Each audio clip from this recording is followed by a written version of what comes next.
पति पत्नी का सच्चा प्यार। एक आदमी ने एक बहुत ही खूबसूरत लड़की से शादी की। शादी के बाद दोनों की जिंदगी बहुत प्यार से गुजर रही थी।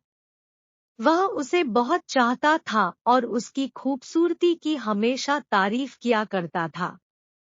लेकिन कुछ महीनों के बाद लड़की चर्मरोग स्किन डिजीज से ग्रसित हो गई और धीरे धीरे उसकी खूबसूरती जाने लगी।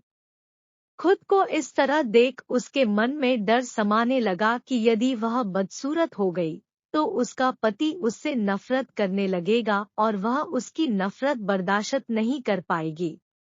इस बीच एक दिन पति को किसी काम से शहर से बाहर जाना पड़ा। काम खत्म कर जब वह घर वापस लौट रहा था, उसका एक्सीडेंट हो गया। एक्सीडेंट में उसने अपनी दोनों आंखें खो दी। लेकिन इसके बावजूद भी उन दोनों की जिंदगी सामान्य तरीके से आगे बढ़ती रही। समय गुजरता रहा और अपने चर्मरोग के कारण लड़की ने अपनी खूबसूरती पूरी तरह गंवा दी। वह बदसूरत हो गई, लेकिन अंधे पति को इस बारे में कुछ भी पता नहीं था। इसलिए इसका उनके खुशहाल विवाहित जीवन पर कोई प्रभाव नहीं पड़ा। वह उसे उसी तरह प्यार करता रहा। एक दिन उस लड़की की मौत हो गई। पति अब अकेला हो गया था। वह बहुत दुखी था।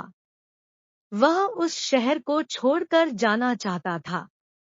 उसने अंतिम संस्कार की सारी क्रियाविधि पूर्ण की और शहर छोड़कर जाने लगा। तभी एक आदमी ने पीछे से उसे पुकारा और पास आकर कहा, अब तुम बिना सहारे के अकेले कैसे चल पाओगे? इतने साल तो तुम्हारी पत्नी तुम्हारी मदद किया करती थी। पति ने जवाब दिया, दोस्त, मैं अंधा नहीं हूँ। मैं बस अंधा होने का नाटक कर रहा था। क्योंकि यदि मेरी पत्नी को पता चल जाता कि मैं उसकी बदसूरती देख सकता हूँ, तो यह उसे उसके रोग से ज्यादा दर्द देता। इसलिए मैंने इतने साल अंधे होने का दिखावा किया। वह बहुत अच्छी पत्नी थी। मैं बस उसे खुश रखना चाहता था। सीख, खुश रहने के लिए हमें भी एक दूसरे की कमियों के प्रति आंखें बंद कर लेनी चाहिए और उन कमियों को नजरअंदाज कर देना चाहिए। अगर आपको ये कहानी पसंद आए तो लाइक, सब्सक्राइब और शेयर करना न भूलें। ऐसी ही और कहानियों के लिए मेरे चैनल को सब्सक्राइब करें। धन्यवाद।